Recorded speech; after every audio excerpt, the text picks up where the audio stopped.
Hello friends, ओम श्री गणेशाय नमः। आप सभी का स्वागत है आपके अपने यूट्यूब चैनल पर। फ्रेंड्स, आज हम आपको इस वीडियो में बताने जा रहे हैं श्रावण मास महात्म के 20वें अध्याय की कथा के बारे में, जिसको सुनने मात्र से ही आपको सभी कार्यों में मिलेगी सफलता। फ्रेंड्स, वीडियो शुरू करने से पहले आपसे रिक्वेस्ट है, अगर आप हमारे चैनल पर नए हैं और आपने अभी तक चैनल को सब्सक्राइब नहीं किया है तो प्लीज़ सब्सक्राइब कीजिएगा चैनल को। साथ ही प्रेस कीजिएगा बेल आइकन को, जिससे नए वीडियो से रिलेटेड नोटिफिकेशन आपको तुरंत प्राप्त हो सके। और वीडियो पसंद आने पर वीडियो को लाइक और शेयर ज़रूर कीजिएगा, ताकि सभी भक्तों को इस वीडियो का लाभ प्राप्त हो सके। और कमेंट बॉक्स में ओम नमः शिवाय जरूर लिखिएगा।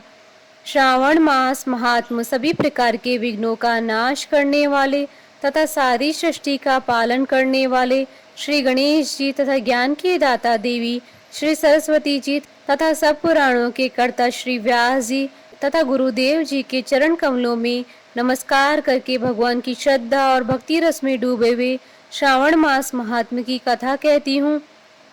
श्रावण मास में त्रयोदशी और चतुर्दशी को किए जाने वाले कृत्यों का वर्णन ईश्वर बोले, हे सनत कुमार, अब मैं आपके समक्ष त्रयोदशी तिथि का कृत्य कहता हूँ। इस दिन 16 उपचारों से कामदेव का पूजन करना चाहिए।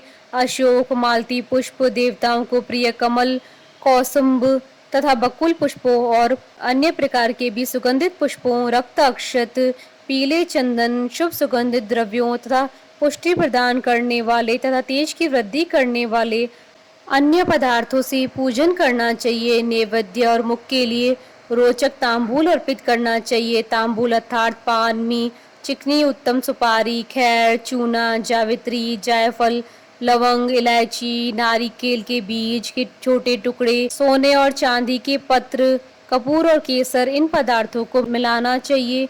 मगध देश में उत्पन्न होने वाले श्वेत वर्ण पके हुए पुराने दृढ़ तथा रसमय तांबूल शंभरासुर के शत्रु कामदेव की प्रसन्नता के लिए अर्पित करना चाहिए। उसके बाद मोम से बनाई गई बत्तियों से कामदेव का निराजन करें और पुनः पुष्पांजलि प्रदान करें।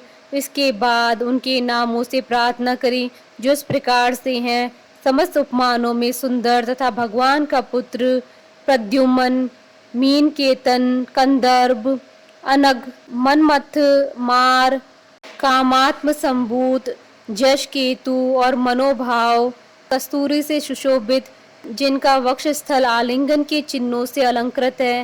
हे पुष्प धवन, हे शंभरासुर के शत्रु, हे कुसुमेश, हे रतिपति, हे मकरध्वज, हे पंचेश, हे मदन, हे समर, हे सुंदर, देवताओं की सिद्धि के लिए आप शिव के द्वारा दग्ध हो गए, उसी कार्य से आप परोपकार की मर्यादा कहे जाते हैं।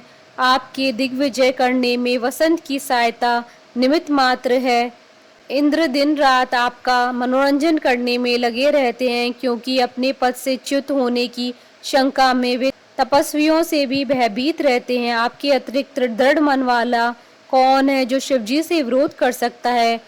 पर ब्रह्मानंद के समान आनंद देने वाले आपके अतिरिक्त दूसरा कौन है? तथा महामोह की सेनाओं में आपके समान तेजस्वी कौन है? अनिरुद्ध के स्वामी और मलयगिरी पर उत्पन्न चंदन तथा अगरू से स्वासित विग्रह वाले जो देवेश कृष्ण पुत्र हैं, वह आप ही हैं।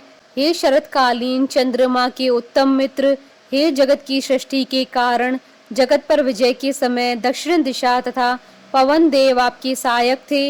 हे नाथ, आपका अस्त्र महान, निष्फल न होने वाला, अत्यंत दूर तक जाने वाला, मर्म स्थल को छेदन करने वाला, करुणा शून्य तथा प्रीति कारक रहित है। सुना गया है कि वह अत्यंत कोमल होते हुए भी महान शोभ करने वाला और अपने तुल्य पदार्थ को भी दर्शन मात्र से ही शुभित करने वाला है। जगत पर विजय करने में सहायक होने से प्रवृत्ति ही आपका मुख्य अलंकार है। हे विभो, आपने सभी श्रेष्ठ देवताओं को उपहास के योग्य बना दिया। हे मानद, यह वर्णन मैंने मुख्य रूप से किया है, अधिक कहने से क्या लाभ है? इस लोक में अपने वश में रहने वाले ब्राह्मण विरले हैं। अतः हे भगवान, इस की गई पूजा से आप प्रसन्न हो। श्रावण मास में शुक्ल पक्षी त्रयोदशी तिथि के दिन पूजा करके कामदेव प्रवृत्ति मार्ग के विषयासक्त व्यक्ति को अत्यधिक पराक्रम तथा शक्ति करते हैं और निवृत्ति मार्ग में संलग्न व्यक्ति से अपने विकार को हर लेते हैं।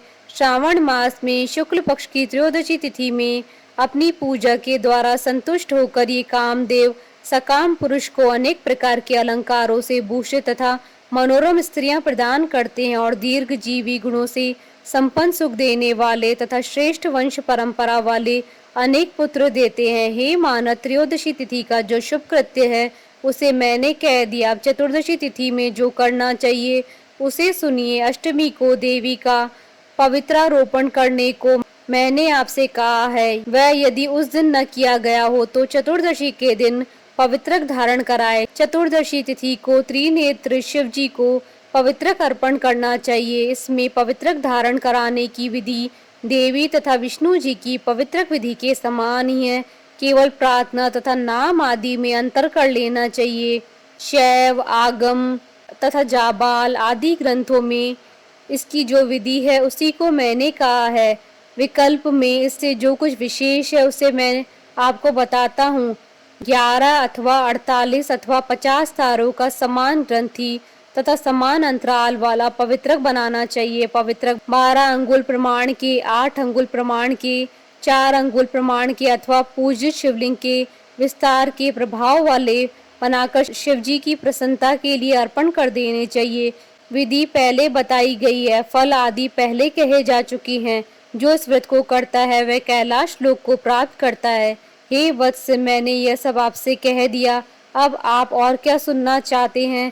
इस प्रकार श्री स्कंद पुराण के अंतर्गत ईश्वर सनत कुमार संवाद में श्रावण मास महात्म्य में त्रयोदशी चतुर्दशी कर्तव्य कथन नामक 20वां अध्याय पूर्ण हुआ। बोलिए भगवान शंकर माता पार्वती जी की जय। हमारे साथ इस वीडियो में अंत तक बने रहने के लिए आपका धन्यवाद। ओम श्री गणेशाय नमः। ओम नमः शिवाय।